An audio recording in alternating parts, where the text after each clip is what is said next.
Bom, pessoal, para colocar em perspectiva, né, deixar claro, eu estou atrasado com esse vídeo. Eu queria ter gravado um vídeo falando sobre as eleições na França, né? E devia ter gravado semana passada, era para ter gravado. Eu vi alguns vídeos muito interessantes de previsões astrológicas sobre a eleição na França, né? E nesse momento que eu estou gravando o vídeo, é importante deixar claro, está nos últimos momentos da eleição do segundo turno na França, entre Emmanuel Macron e Marine Le Pen. Né? E porque em Paris, né, parece que na França inteira já acabou, mas eu ouvi falar que em Paris tinha 1 hora a mais de urnas abertas, né? Então está nos últimos instantes, mas até eu colocar esse vídeo no ar, já vai estar saindo resultados, né, de contagem de votos. E quem vê esse vídeo amanhã, já no dia seguinte, hoje é dia 7 de maio de 2017, já vai estar sabendo do resultado das eleições, né? Então, esse vídeo eu vou gravar mais ou menos um resuminho do que foi a eleição na França. E quando vocês assistirem esse vídeo, seja daqui uma semana, no dia seguinte, daqui uma semana, daqui um mês, daqui um ano, daqui 5 anos, quem vê esse vídeo vai poder analisar, ter uma noção do que foi essa eleição na França e analisar o resultado e as consequências disso, né, algum tempo depois. E por isso eu vou começar mencionando alguns tópicos da história que eu já pesquisei sobre a história da França e recomendo essa pesquisa, essa informação, para que a gente compreenda melhor o contexto do que está acontecendo hoje. Realmente faz muita diferença a gente ter esse conhecimento da história, né?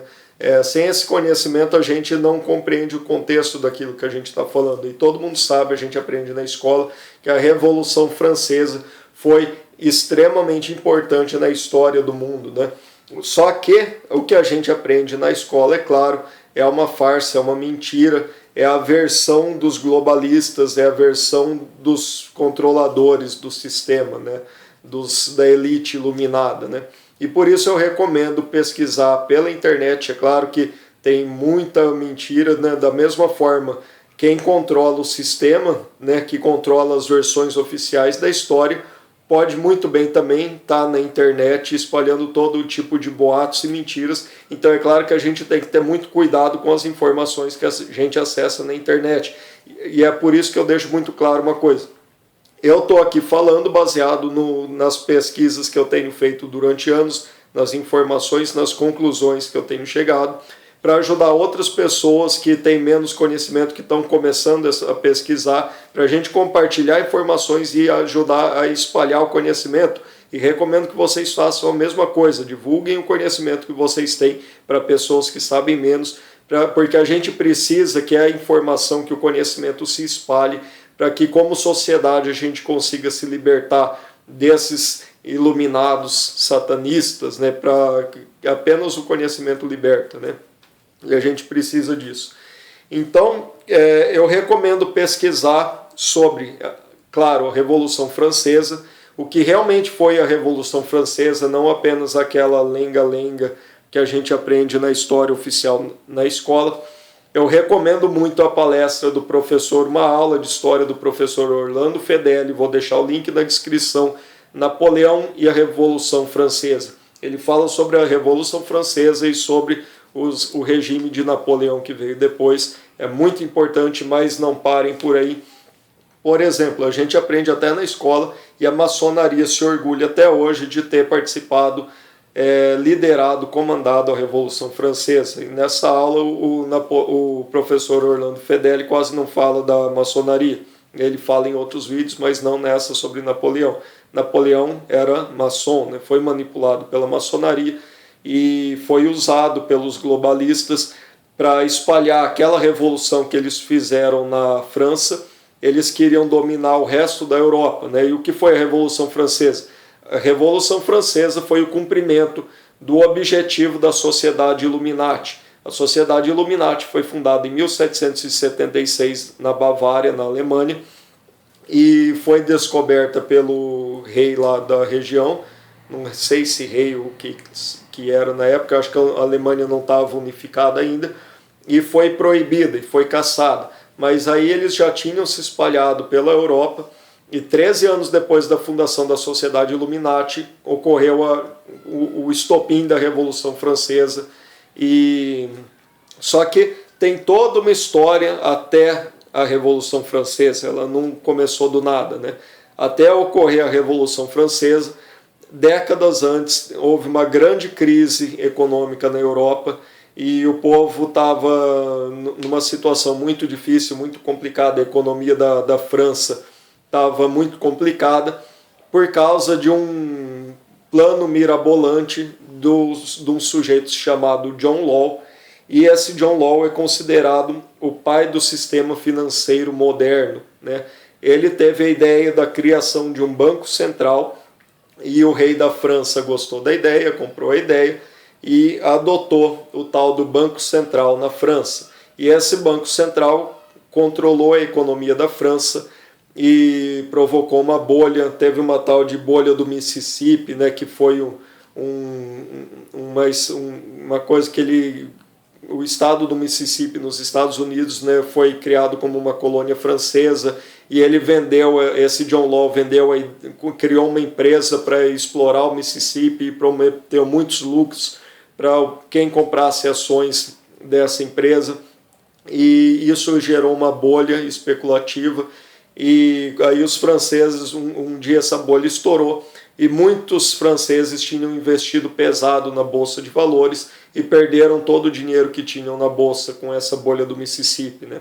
Isso gerou uma crise econômica na França, e a França não se recuperou dessa crise, e essa foi a raiz da Revolução Francesa, né? Foi onde começou a Revolução Francesa. Então eu recomendo muito vocês estudarem essa história do John Law. Vou deixar um link aí como que escreve o nome dele certo e tudo. Pesquisem sobre isso, se informem sobre isso, porque não aconteceu só na França. A crise de 29 também foi uma crise nos Estados Unidos que se alastrou pelo mundo e afetou a economia do mundo inteiro, e foi basicamente a mesma coisa. Foi uma crise gerada de propósito na Bolsa de Valores dos Estados Unidos, e quando essa Bolsa de Valores quebrou a economia dos Estados Unidos, o povo americano. Essa crise foi grande parte também devido à criação do Banco Central nos Estados Unidos, e a criação do Banco Central dos Estados Unidos só foi possível porque os bilionários americanos, que eram poderosos, influentes e contra a criação do Banco Central do Federal Reserve nos Estados Unidos, morreram no naufrágio do Titanic. E se vocês pesquisarem, o naufrágio do Titanic não foi um acidente. O Titanic foi construído para afundar de propósito, para matar dissimuladamente esses milionários que eram contra a criação do Banco Central. Aí a criação do Banco Central dos Estados Unidos levou ao controle da economia dos Estados Unidos e, consequentemente, ao início da Primeira Guerra Mundial, porque o que faltava era controlar os Estados Unidos. E aí os iluminados já controlavam os Estados Unidos, a França, a Inglaterra, a Alemanha, já controlavam o mundo inteiro, já controlavam a China, que eles derrubaram a monarquia. Derrubar a monarquia, destruir a monarquia e o regime imperial monárquico era o grande objetivo da Sociedade Illuminati. E eles fizeram isso na China, graças à Guerra do Ópio, que destruiu a sociedade chinesa. Então eles dominaram a China, provocaram uma grande crise, derrubaram a monarquia na França, derrubaram a monarquia na Inglaterra com a Revolução Inglesa, antes até da Revolução Francesa.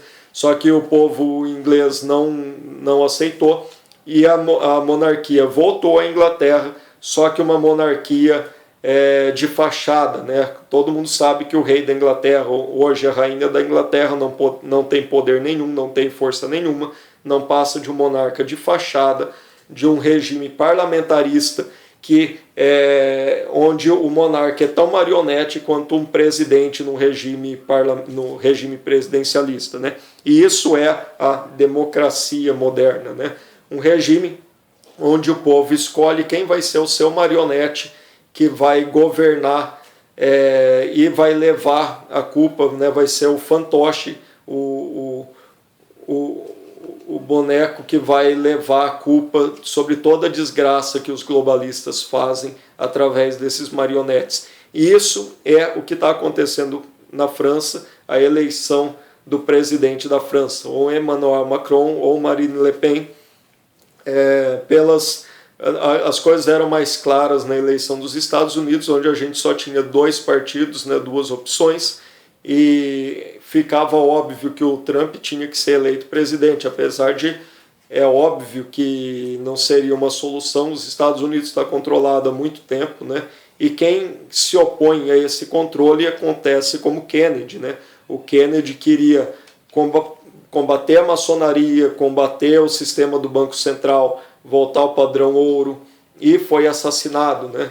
Então todos os líderes que chegam ao poder e conseguem de alguma forma combater ou ser um empecilho a esses globalistas acabam assassinados, difamados, e quando muitos eles não conseguem derrubar esse líder do poder, eles provocam uma guerra contra esse país e destroem o país, né? E hoje isso está acontecendo no Oriente Médio. Mataram Gaddafi, mataram Saddam Hussein e estão tentando derrubar o Bashar al-Assad agora na Síria. E tudo isso, a gente, estudando a história, a gente percebe esses padrões muito claramente e percebe muito claramente que os globalistas estão por trás disso. Revolução Francesa, a Primavera Árabe hoje no Oriente Médio, né, que é realizando aquele grande plano do Papa da maçonaria Albert Pike na carta para Giuseppe Mazzini, fundador da máfia italiana, de unificar o Oriente Médio sobre um único governo, né? Hoje eles tentam fazer a mesma coisa na América do Sul com o Mercosul, estão tentando fazer a mesma coisa na Europa com a União Europeia, que está se esfacelando, se desintegrando. A Inglaterra, os ingleses conseguiram escapar já da União Europeia, a Marine Le Pen promete tirar a França da União Europeia, e graças a isso eu acreditava que a Marine Le Pen fosse nacionalista.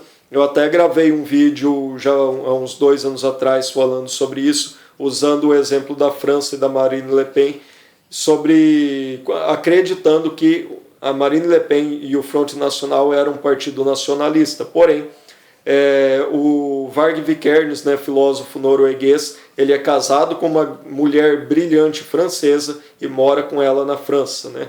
E ele gravou alguns vídeos falando sobre essa eleição na França, falando sobre a Marine Le Pen, o Front National, e expondo e denunciando que eles são falsos nacionalistas, né? E a imprensa vem vendendo há muito tempo o Front National e a Le Pen como extrema-direita, né? E por isso eu gravei aquele vídeo explicando que nacionalismo não é extrema-direita. E apesar disso ser uma verdade, o erro que eu cometi, que hoje eu sei que eu cometi naquele vídeo, é que o Front National e a Marine Le Pen não são verdadeiros nacionalistas. Eles se fingem de nacionalistas, eles têm um discurso nacionalista, eles levantam a bandeira nacionalista, mas são falsos nacionalistas. Então, realmente são uma extrema-direita, né? Considerando que tanto a direita quanto a esquerda são dois lados da mesma moeda, são duas facções que nasceram na Revolução Francesa, e a Revolução Francesa foi controlada pela maçonaria. Então, tanto a direita quanto a esquerda são duas facções controladas pela maçonaria. E conforme a gente vai estudando e pesquisando, isso fica muito claro, né? A Revolução Francesa é importantíssima a gente estudar e entender, para entender esse contexto todo. Inclusive, uma vez eu li uma página do Facebook que publicou uma explicação muito interessante. Eu estou aqui usando de decoração nesse vídeo as cores da bandeira da França, porque eu estou gravando esse vídeo inspirado nas eleições da França, né? Não sei se no vídeo vai aparecer bem, mas esse fundo aqui é azul, né? Parece que está bem escuro aqui na câmera, mas é azul, e aqui o vermelho e o branco.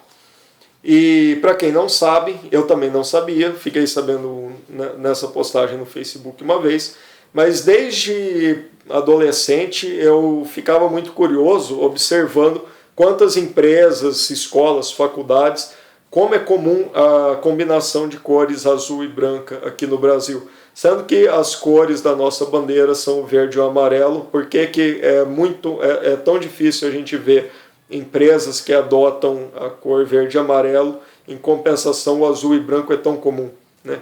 E aí essa explicação é de que azul e branco é a cor favorita da maçonaria, né? Não sei se é um tipo de cor oficial, né? A gente vê muito falar sobre símbolos da maçonaria, sobre símbolos maçônicos, Illuminatis, né? Aquela simbologia oculta que eles conhecem, mas a gente não vê falar tanto sobre cores, e talvez o uso, a combinação de cores também faça parte disso, né? Nem tanto um azul escuro assim, é mais como um azul mais claro, né? Um azul calcinha, assim, né? Um azul claro e branco, né? Mas enfim, essa é a explicação. O azul e branco é tão comum porque é a cor usada pela maçonaria, né?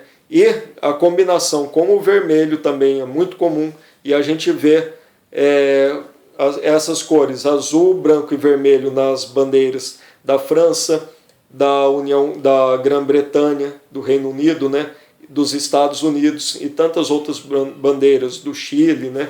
Enfim, os exemplos são muitos, mas esses são os principais. E qual o significado disso? O azul e branco da maçonaria e o vermelho, que representa o sangue que foi derramado para que aquele país fosse dominado e controlado pelos globalistas, né, que controlam a maçonaria. Quando eu falo da maçonaria, eu não estou dizendo que todos os maçons sejam conspiradores, globalistas, né, traidores da pátria. Muitos são sim gente boa, gente honesta, que não passam de idiotas úteis, servindo os interesses dos globalistas satanistas que controlam a maçonaria. Nem todo maçom é satanista, é globalista. Tem até patriotas na maçonaria, não nego isso. Não digo que sejam todos canalhas, mas são idiotas úteis que são usados pelos globalistas, né? Enfim, o vídeo já está bem longo e eu acho que vai ficar maior ainda, porque na listinha que eu fiz aqui, para não me perder muito, eu comecei devagar muito e não falei quase nada do que está aqui ainda, né? Mas enfim, pesquisem a Revolução Francesa, John Law, voltando àquele vídeo que eu gravei aquela vez, que eu vou deixar o link aí também, sobre nacionalismo e extrema-direita. Uma coisa que está ficando clara é que não apenas a direita sempre foi controlada pela maçonaria, então não digo que exista uma falsa direita hoje, que a esquerda esteja se passando por direita. Não, a direita sempre foi globalista e dominada pela maçonaria. O que está acontecendo é que essa falsa direita vem adotando a bandeira nacionalista e ideias nacionalistas para enganar o povo, e para que a maçonaria, os globalistas, não percam o controle da situação. Eles vêm usando essas pautas nacionalistas para evitar que um verdadeiro nacionalismo ressurja, para eles captarem esse discurso nacionalista e manterem essa oposição sob controle, oposição controlada. Porque eles, sendo parte do sistema, sendo uma falsa oposição ao sistema, né, essa extrema-direita, que sendo ainda uma direita, é controlada também pelo sistema, eles se passam como falsa oposição ao sistema e, usando um discurso nacionalista, o nacionalismo sim seria a verdadeira oposição ao globalismo, só que essa extrema-direita, controlada pelos globalistas, vem tentando se passar por nacionalistas para conter essa oposição verdadeiramente nacionalista. E como eles têm a força do sistema por trás deles, eles sempre vão ter mais força, mais dinheiro, mais verba, mais recursos, porque não vão ser perseguidos e destruídos pelo sistema como os verdadeiros nacionalistas, né? E o Varg Vikernes vem batendo nessa tecla de que não existe solução pela política. A gente tem um ótimo exemplo disso aqui no Brasil, quando o doutor Enéas, para se candidatar à presidência da República, ele como um verdadeiro nacionalista, ele teve que criar o próprio partido. E quando o doutor Enéas, em 1994, chegou em terceiro lugar nas eleições para presidente atrás do Fernando Henrique e do Lula. Eles alteraram a lei eleitoral, eles inventaram a tal da urna eletrônica, e aí o doutor Enéas não teve mais chance. Na eleição de 98 ele teve menos votos do que em 94, né? Coincidentemente, né, quando já com a urna eletrônica a votação do Enéas diminuiu, e aí eles alteraram de novo a lei, dificultando mais ainda para que pequenos partidos que são realmente oposição a esse sistema político consigam ter alguma chance de chegar ao poder. E aí o doutor Enéas se candidatou a deputado federal, e é o deputado federal mais votado da história do Brasil, né? E voltou a ser uma ameaça e morreu de câncer, né? Ou foi assassinado, né? Alguém acredita, né? Enfim, eu não tenho dúvida nenhuma que o doutor Enéas tenha sido envenenado e que aquele câncer dele não foi uma simples doença, né? E realmente eu concordo com o Varg nesse ponto. Não existe solução pela política. A política é controlada, e a política sempre foi controlada desde que esse sistema político republicano democrático surgiu na Revolução Francesa, onde derrubaram o monarca, onde derrubaram o rei, o imperador aqui no Brasil, no mundo inteiro derrubaram a monarquia, na China, na Rússia. E na China e na Rússia derrubaram a monarquia e veio o comunismo, né? Substituíram a monarquia pelo comunismo. E aqui no Brasil estão tentando até hoje impor o comunismo, né? E não vão conseguir. Enfim, pessoal, divaguei bastante, mas acho que falei bem o que estava aqui. Hoje já está bem claro que o Donald Trump também é um marionete do sistema com o ataque na Síria, né? Já gravei um vídeo falando sobre isso. Ou seja, está desmascarada a tal da extrema-direita como mais uma farsa dos globalistas, como uma falsa oposição aos globalistas com esse discurso nacionalista falso deles, né? Eu até me animei, né, quando eu ouvi falar de um candidato extrema-direita, né? E a gente vê na mídia até engana, né? Porque parece que a grande mídia passa uma impressão de que essa extrema-direita é tão terrível, e a gente vê todo esse ódio da grande mídia contra essa extrema-direita, Marine Le Pen, que a gente contra o Donald Trump, que a gente até acredita que eles possam ser solução de verdade, mas não passam de uma falsa oposição aos globalistas, né, de oposição controlada, né? Eles não controlaram o mundo inteiro à toa, né? Eles sabem muito bem o que estão fazendo, sabem enganar a gente, né? Então, quem era oposição de verdade, como o doutor Enéas, se ameaçar chegar ao poder, eles vão mudar as leis, como fizeram aqui no Brasil, para que essa pessoa não tenha chance nenhuma, e no fim acabam matando, né? E o Bolsonaro é um outro exemplo, né? O Bolsonaro, por enquanto, já queria ter sido candidato a presidente em 2014, o próprio partido boicotou ele, mudou de partido, já está sendo boicotado, né? Já viu que o atual partido dele também não é um bom partido, mas não tem partido para o Bolsonaro ser candidato a presidente. Se ele for candidato, vai ser por um partido nanico, que não vai ter chance nenhuma, que não vai ter tempo de televisão. E, no fim das contas, se o Bolsonaro chegar à presidência, também não vai resolver nada, né? Eu já gravei vídeo também falando sobre isso. Vou deixar na descrição também, porque tem tudo a ver com isso, e já alonguei demais esse aqui. E aí a gente entra também numa outra questão. O Bolsonaro parece um cachorrinho abanando o rabinho para os zionistas. E quando a gente fala sobre os zionistas, eu queria ter falado isso no começo do vídeo, é muito importante deixar muito claro. Zionismo, antizionismo não é antissemitismo, né? Quando a gente fala sobre zionismo, quando começa a pesquisar, muita gente começa a pesquisar sobre o zionismo e começa a ficar com raiva dos judeus, com ódio aos judeus, achando que chegam a achar que os Illuminatis são os judeus, que todos os judeus são Illuminatis. E apesar de haver muita coincidência entre os zionistas e os Illuminatis, nem todo judeu é zionista, e é por isso que antizionismo não é antissemitismo, porque os maiores opositores ao zionismo são judeus. Nem todo judeu é zionista, né?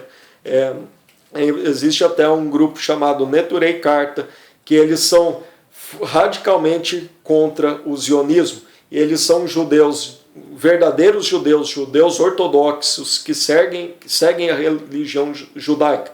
Para quem não sabe o que é o zionismo é um nacionalismo judaico, né? Mas qual que é o problema se eu como zionista, porque eu como nacionalista sou contra o zionismo, né?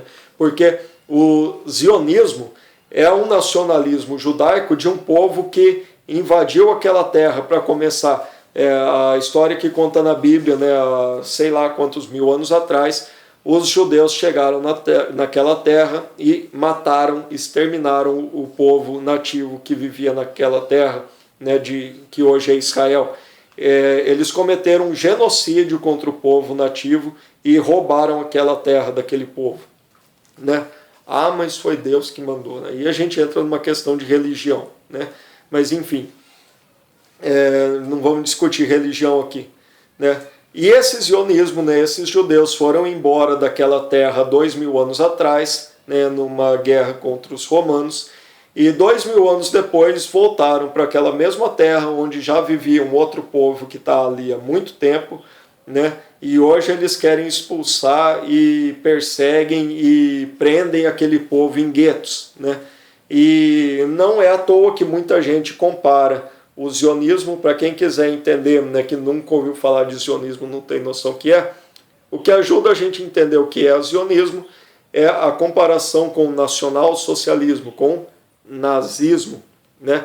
O que o nazismo fazia? Eles começaram a segregar os judeus em guetos, né? Como os judeus zionistas fazem hoje em Israel, prendendo os palestinos em guetos, né, isolando os palestinos com muros e tudo.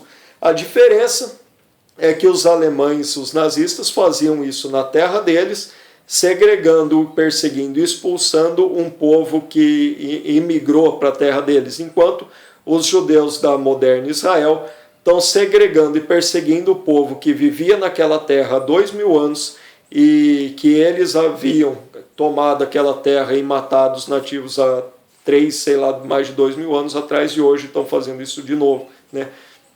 E eu já vi até dizerem que o nazismo, que o nacionalsocialismo foi criado, inspirado no zionismo, né? O que faz sentido, porque o zionismo é um nacionalismo que é não baseado na terra, mas na etnia, e o nazismo também é um nacionalismo baseado na raça, né?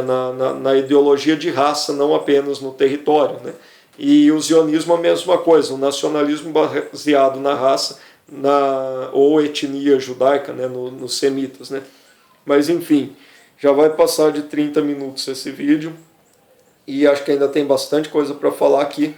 E essa é uma questão que é importante deixar claro: antizionismo não é antissemitismo, e há denúncias de que a Marine Le Pen é zionista, que o Front Nacional é zionista, que o pai dela, Jean-Marie Le Pen, era zionista, apesar da imprensa falar que é antissemita, né?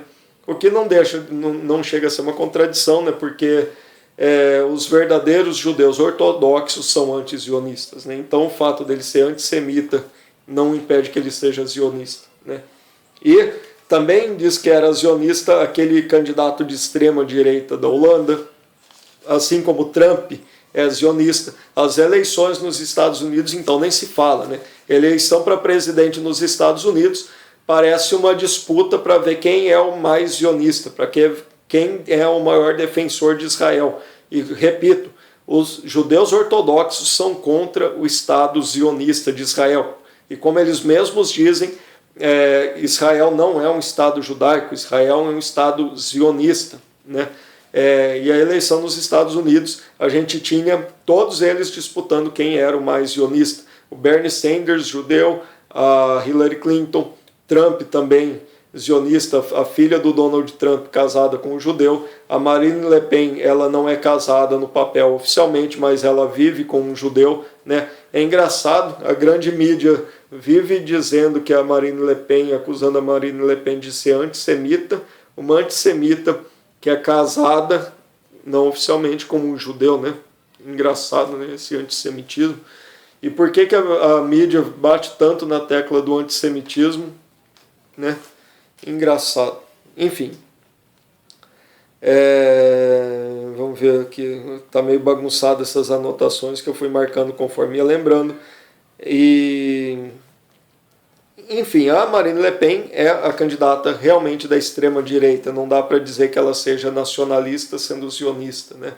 Porque quem pesquisar, né, não dá para dizer que seja exatamente um sinônimo, zionismo e os Illuminatis, né? Se o zionismo é nacionalista, então não pode ser globalista, mas será que são eles os Illuminatis, né? Será que os zionistas são Illuminatis, né? Tem muita coincidência, né? A família Rockefeller, né, ao que tudo indica, eles têm ascendência judaica. E a família Rothschild também é uma família de judeus. É a família mais poderosa Illuminati, a família Rothschild, que também é uma família zionista, né? Uma curiosidade sobre a criação do Estado de Israel. A Palestina, a terra da Palestina, a terra de Israel, pertencia ao Império Britânico, que negociou com a família Rothschild essa terra em troca do financiamento e da vitória da Inglaterra na Primeira Guerra Mundial. A Inglaterra ganhou a guerra, eles sabotaram a Alemanha e a Inglaterra cedeu o território da Palestina para a família Rothschild para que fosse recriado o Estado de Israel. Então, a família Rothschild é zionista e é também a principal família Illuminati, né? Então, todas essas coincidências, né, todas essas infelizes coincidências de judeus, né, em alguns postos chaves, né, leva muita gente a tomar raiva dos judeus e dizer que os judeus são os Illuminatis. Tem muita coincidência, mas a gente não pode generalizar, né? Cuidado com generalizações. Por exemplo, o John Law, que eu mencionei, né, como o criador do sistema financeiro moderno, criador da ideia do Banco Central, esse John Law, né, que foi o causador da crise econômica que gerou a Revolução Francesa, John Law era judeu, né? E, coincidentemente, a Revolução Francesa foi levada, né, com muita violência por um grupo que chamava de jacobinos. E por que esse grupo se chamava jacobinos? Coincidentemente, jacobinos, Jacó é um nome judaico muito comum, né? Jacob, né? E eles se chamavam jacobinos em homenagem a um judeu, né? Coincidentemente, infelizmente, né, tem essa coincidência, né? E também, por outra infeliz coincidência, Karl Marx era judeu também, né? Por outra coincidência infeliz, o criador da sociedade Illuminati, Adam Weishaupt, era judeu também, né? E, enfim, são muitas coincidências infelizes, né? Lenin, Stalin, Trotsky eram judeus também, Che Guevara, Fidel Castro, né? A gente tem informações, né, que são judeus também, né? Enfim, Fernando Henrique Cardoso, né? Vai longe, né? Longa história. Enfim, acho que já falei quase tudo que estava aqui, já estendi demais o vídeo, e acho que é isso, né? Para encerrar, sobre a eleição na França, né, que quando esse vídeo começar a ser assistido já vai estar saindo os resultados. Semana passada eu vi 4 vídeos de previsões astrológicas sobre a eleição na França, né? E 2 deles, né, previam uma vitória da Marine Le Pen, e uma delas, inclusive, ou deles, não lembro, chegou a falar sobre um fato que ocorreria no meio da semana, né? Foram 2 semanas de campanha de segundo turno, e então estava se referindo a essa semana e disse que aconteceria alguma coisa no meio da semana que iria virar a eleição a favor da Marine Le Pen. Apesar das pesquisas não terem apontado isso, da grande mídia não ter anunciado isso, para quem acredita em pesquisa, né?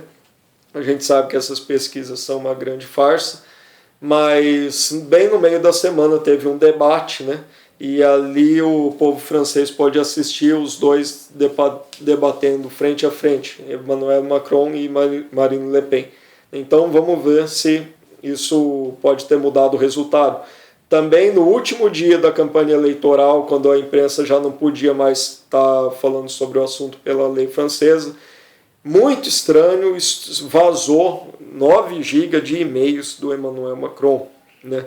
Bem no penúltimo dia antes da eleição, né? Enfim, isso pode ser uma grande operação, uma grande farsa, né? Quem sabe o que está por trás disso. Um dos vídeos, né, 2 previram a vitória da Marine Le Pen com uma grande virada com o fato que ocorreria. Pode ser que esse vazamento dos e-mails chegue a alterar, a afetar a opinião pública dos franceses para votar a favor da Marine Le Pen.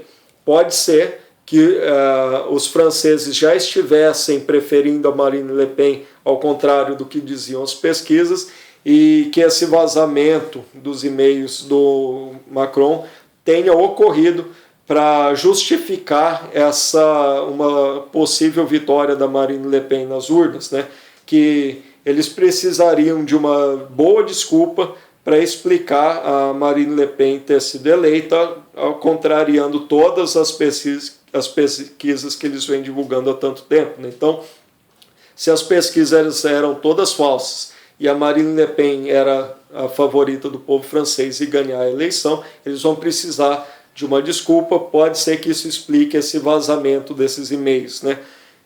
Pode ser também que, como vem ocorrendo, eu já vi alguém chamando a atenção que todas essas eleições fraudadas que a gente vem tendo na América Latina, com essas urnas eletrônicas, sempre ocorrem por uma margem, uma diferença muito pequena de vantagem para o candidato que ganha a eleição. E eles não podem fraudar uma eleição dando muita vantagem para o que ganhou na base da fraude, porque senão fica muito evidente as pessoas conversando na rua e não acham quase ninguém que votava naquele que ganhou, e sendo que a pessoa teve a maioria dos votos, né? Então eles precisam dar a maioria, mas tem que ser o mínimo possível para que as pessoas fiquem na dúvida e não tomem a atitude que deveriam, né? De contestar as eleições e a fraude eleitoral.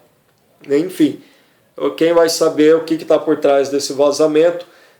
Das 4 previsões astrológicas, 2 davam a vitória para Marine Le Pen, uma dizia que talvez dava uma preferência para o Macron, mas não dava uma certeza, né?